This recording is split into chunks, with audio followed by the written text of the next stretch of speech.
Okay, Vijayabhaskar గారు, అంటే పొలిటికల్గా కూడా దీంట్లో కొన్ని విషయాలు వినిపిస్తున్నాయి. ప్రస్తుతం పక్కన పెడితే పార్టీ వ్యవస్థాపక సభ్యులుగా ఉన్నారు.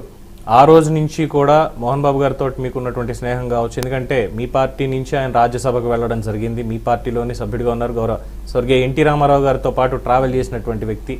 అలాంటి కుటుంబంలో చిట్టుబాబు గారు అలాగే చెప్పారు, ప్రతి కుటుంబంలోనూ ఉండేవి, మీ ఇంట్లో నా ఇంట్లో కూడా ఆస్తి గొడవలో లేదంటే అన్నదమ్ముల గొడవలో నడుస్తూనే ఉంటాయి కామన్. బట్ ఇక్కడికి వచ్చేసరికి ఏంటంటే ఇందులో పొలిటికల్ యాంగిల్ కూడా కాస్త కనిపిస్తుంది. ముఖ్యంగా మనోజ్ రెండో పెళ్లి విషయంలో వాళ్ళకి ఇష్టం లేదు అన్నటువంటి ఒక పాయింట్ కానీ, లేదంటే మనోజ్ చెప్తున్నట్టుగా ఈ విద్యా సంస్థలు ఏవైతే ఉన్నాయో వీటిని పూర్తిగా భ్రష్టు పట్టిస్తున్నారు, వీటి నుంచి వచ్చేటువంటి ఆదాయాన్ని పిల్లలకు కాకుండా వాళ్ళ సొంత సినిమాలకని ఇంకో దానికి వాళ్ళు పక్కదారి పట్టించి మోసం చేస్తున్నారు, వాళ్ళ మీద భారం వేస్తున్నారు అంటూ చేసిన కామెంట్ కానీ ఇదంతా పబ్లిక్ గానే చెప్పాడు ఆ రోజు. సో వీటిని తీసుకున్నప్పుడు దీని వెనకాల ఎటువంటి మోటో ఉండేటువంటి అవకాశం ఉందంటారు?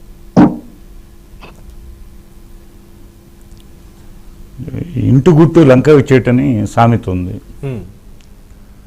ఇప్పుడు అదే ఇది. ఇప్పుడు ఇన్నాళ్ళు స్తబ్దుగా ఉన్నటువంటి వ్యవహారం ఇప్పుడు రచ్చకెక్కింది, కలహాల కాపురంగా మారింది. సహజంగా ఇవి మామూలుగా ఎవరికి వాళ్ళ బంధుమిత్రులతో సర్దుబాటు చేసుకోవాల్సిన విషయాలు రచ్చకెక్కాయి కాబట్టి వారి బాధ ఇప్పుడు ప్రపంచం బాధ అయింది. ప్రపంచం అంటే ఎంటైర్ వరల్డ్ అని కాదు, మనం తెలుగునాడు అనుకున్నాం, ఇట్లా ప్రపంచం బాధ అయింది. మరి ఇప్పుడు గత 3 రోజులుగా నిత్యము ఏ ప్రింట్ మీడియా అయినా ఎలక్ట్రానిక్ మీడియా అయినా ఆన్ చేస్తే ఈ విషయాలే, ఈ వివాదాలే వార్తల్లో పతాక శీర్షికల్లో అటు ఇటు ప్రసారాల్లో అన్ని ఛానల్స్లో మనకి ఇవన్నీ వస్తున్నాయి. అందువల్ల దీని మీద తెలుగునాట బాగా చర్చ జరుగుతుంది. అయితే ఇవి యాక్చువల్గా రాజకీయాలకి ఏం సంబంధం లేదు, కాకుంటే రచ్చకెక్కిన తర్వాత వారి వెనక వీరున్నారు, వీరి వెనక వారు ఉన్నారు అనేది అనే కూపిగడ లాగుతున్నారు. వాస్తవంగా తెలుగుదేశం పార్టీకి ఈ విషయంలో ఎలాంటి సంబంధం లేదు. తెలుగుదేశం పార్టీకి అంత తీరిక లేదు, ఓపిక లేదు, పైగా పట్టించుకోవాల్సిన నెసిటీ లేదు. ఇంకా ఎవరన్నా అజ్ఞాత వ్యక్తులు ఇతర పార్టీలు ఎవరన్నా ఉన్నారేమో కానీ అజ్ఞాత వ్యక్తులు ఇతర పార్టీలు అని చెప్పడానికి కూడా లేదు. ఎందుకంటే పార్టీకి సంబంధం ఉందా లేదా కానీ పార్టీలో ఉన్నటువంటి నేతలకి అటు వైఎస్ఆర్సీపీకి కూడా సంబంధం ఉందని చెప్పుకోవాలి దీంట్లో. ఎందుకంటే మంచు విష్ణు భార్య స్వయాన జగన్మోహన్ రెడ్డికి చెల్లెలు, ఇంకొక చిన్న కూతురు. ఇక్కడికి వచ్చేసరికి భూమా నాగిరెడ్డి తెలుగుదేశం పార్టీ, అటు వైసీపీ వాళ్ళతో కూడా గతంలో సంబంధాలు ఉన్నాయి, ఇంకొక పార్టీతో ఉంది, రాజకీయంగా ఉన్నటువంటి వాళ్లే. సో ఈ భూమా ఫ్యామిలీ కూడా అప్పట్లో వైఎస్ పార్టీలో ఉన్నటువంటి వాళ్లే, మళ్ళీ ఇప్పుడు టీడీపీలో ఉన్నారు. సో మనోజ్ భార్య వచ్చేసి భూమా ఫ్యామిలీ.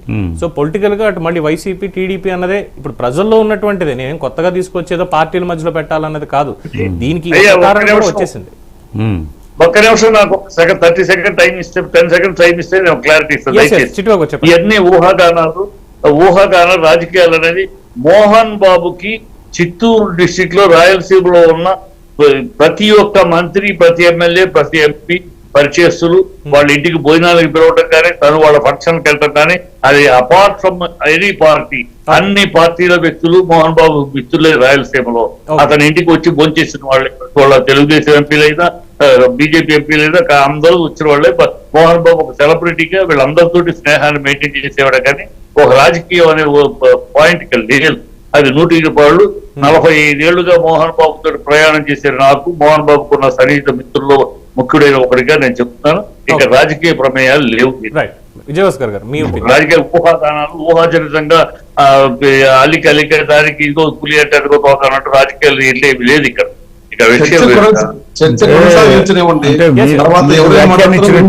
మీరు వ్యాఖ్యానించినట్లు కొన్ని సిమ్టమ్స్ అయితే మీరు అన్నట్టు కొంత గుసగుసలు వినిపిస్తున్నమాట వాస్తవమే, కానీ అది సెలబ్రిటీ ఫ్యామిలీగా కావడం, ఈ రచ్చకెక్కడంతో ఆ గుసగుసలు వినిపించడానికి ప్రధాన కారణం. తర్వాత వీళ్ళు అంటే ఈ సమస్యను సృష్టించుకుంది కుటుంబ సభ్యులు. అయితే కుటుంబ సభ్యులు సమస్య సృష్టించుకున్న తర్వాత అది జటిలమైన తర్వాత ఎవరి బలాబలాలు వారు చూపించుకోవడానికి లాబింగ్ చేసే ప్రయత్నాలు ఉంటాయి. సహజంగా. ఆ లాబింగ్లో భాగంగా మీరు అన్నట్టు ఆ బంధుత్వాలు ఇవన్నీ వాళ్ళని ఇప్పుడు బౌన్సర్లు అటు నుంచి వచ్చారని ఇటు నుంచి వచ్చారని, ఆ బౌన్సర్లు మరలా ఈయన సామగ్రిని అంతా బయటేశారని, తర్వాత 3 వాహనాలు సిద్ధంగా ఉన్నాయని అవి తరలించడానికి, అట్లాగే ఎఫ్ఐఆర్లు ఫిర్యాదుల మీద ఫిర్యాదులు చేసుకుని ఎఫ్ఐఆర్లు ఇప్పుడు ఎఫ్ఐఆర్లు రికార్డ్ అయ్యాయని, ఇవన్నీ వార్తల సారాంశం. అయితే ఇప్పటిదాకా ఏమీ లేవనుకోవాలి. కాకుంటే వీళ్ళు సెలబ్రిటీలు కాబట్టి, వీళ్ళు చేసుకున్న పెద్ద కుటుంబాల్లో చేసుకున్నారు కాబట్టి, రాజకీయంగా పెద్ద కుటుంబాల్లో చేసుకున్నారు కాబట్టి అలాంటి అపోహలకు తావిచ్చే అవకాశాలు సర్వసాధారణం. అపోహలకు తావిచ్చే, పైగా ప్రజల్లో చర్చకు వచ్చిన తర్వాత రకరకాలుగా అనేక కోణాల్లో ప్రజలు ఆలోచిస్తారు. అంటే అటు వాళ్ళ పాత్ర ఉంది, ఇటు వీళ్ళ పాత్ర ఉంది కాబట్టి సమస్య జటిలమవుతుంది. కాబట్టి వాళ్ళ సపోర్ట్ వీళ్ళకు ఉండకపోతుందా, వీళ్ళ సపోర్ట్ వాళ్ళకు ఉండకపోతుందనే అర్థాలు వస్తున్నాయి. కాబట్టి సహజమే ఈ రకమైన ఆలోచన రావడం, ఏదన్నా రాజకీయ ప్రమేయం ఉందా ఏంటి అనేది. అయితే మోహన్ బాబు గారు వాస్తవంగా ఆయన అందరితో చిట్టిబాబు గారు అన్నట్లు, చిట్టిబాబు గారు వాళ్ళ తండ్రి టిపి మహారథి గారు అద్భుతమైన సంభాషణ రచయిత. ఆయన అల్లూరు సీతారామరాజుకి అనేక చిత్రాలకి పదునైన సంభాషణలు రాశాడు. ఆయనకంటూ ఒక ప్రత్యేక గుర్తింపు ఉంది, గొప్ప సంభాషణ రచయితగా ఆయన పేరుంది. అలాగే చిట్టిబాబు గారుతో కూడా నాకు పరిచయం ఉంది, ఆయన గుర్తించలేదు. 3-4 సందర్భాల్లో కలిసి ఉన్నాం మేము. పోతే అయితే చిట్టిబాబు గారికి వాళ్ళ కుటుంబ విషయాల పట్ల సంపూర్ణమైన అవగాహన ఉన్నమాట వాస్తవం. అయితే ఏంటంటే మోహన్ బాబు బోళా మనిషి, కొంచెం ఆవేశపరుడని నలుగురు అనుకుంటారు. ఇది అంతదాకా రానివ్వాల్సిన విషయం కాదు. పిల్లలు తప్పు చేస్తుంటారు, సర్దిద్దాల్సిన బాధ్యత తల్లిదండ్రులకు ఉంది. అయితే ఒక స్టేజ్లో పిల్లలు కూడా తల్లిదండ్రుల ఇదిని ధిక్కరించే పరిస్థితులు కూడా ఉంటాయి. మరి అసలు లోగుట్టి ఏంటో ఎవరికి పూర్తిగా తెలియదు. 4 గోడల మధ్య జరిగిన విషయాలు ఎంత సన్నిహితులైనా, సన్నిహితులు కాకపోయినా, అంత ఇంత సంబంధాలు ఉన్నోళ్ళైనా విషయం జరిగిన తర్వాత ఇలా జరిగి ఉండొచ్చు, అలా జరిగి ఉండొచ్చు అని ఊహాగానాలు చేసుకోవడమే. కానీ ఆ తర్వాత రచ్చకెక్కిన తర్వాతే కదా ఈ విషయాలు బయట ప్రపంచానికి తెలిసేది. అసలు మొన్న ఏం జరిగింది ఏంటి అనేది మొన్న ఒక్కటనే కాదు, అంతకు ముందు నుంచి, అంటే ఒకటి రచ్చకెక్కిందంటే అంతకుముందు అంతర్లీనంగా చాలా రోజులుగా వాళ్ళ కుటుంబంలో కొంత ఘర్షణ వాతావరణం ఉంది.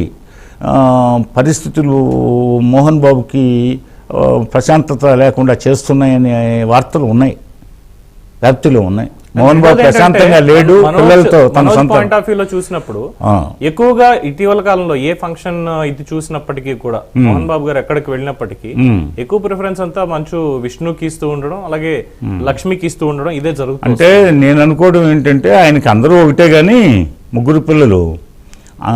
సహజంగా మనోజ్ ఏమి చెడ్డవాడు కాదు, పోతే అట్టని విష్ణు చెడ్డవాడు కాదు. పిల్లలంతా మంచివాళ్ళే, ఆయన పిల్లలు కలుపుకోలు మనుషులు, అందరితో బాగానే ఉంటారు. అయితే ఇక్కడ విషయం ఏంటంటే ఆయన పెద్ద భార్య, మోహన్ బాబు గారి పెద్ద భార్య చనిపోయింది. ఆమెకి 2 సంతానం. అంటే చిన్న పిల్లలప్పుడు ఆమె చనిపోయింది. కొంచెం తల్లి లేని పిల్లలు.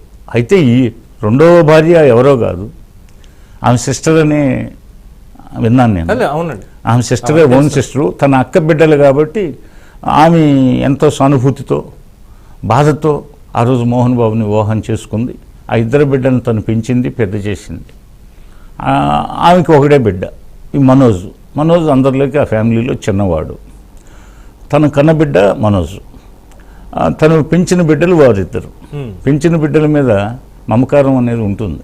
కన్న ప్రేమ కంటే పెంచిన బిడ్డల మీద ఆమెకు మమకారం ఉంటుంది. ఆమె ఇంతవరకు ఎక్కడా నోరు విప్పలేదు. ఆమె పెద్ద మనిషిగా ఉన్నది. పోతే మోహన్ బాబుని కూడా, ఆ మోహన్ బాబు ఆవేశాన్ని కూడా భరిస్తున్న సహనవతిగా ఆమెకు పేరుంది.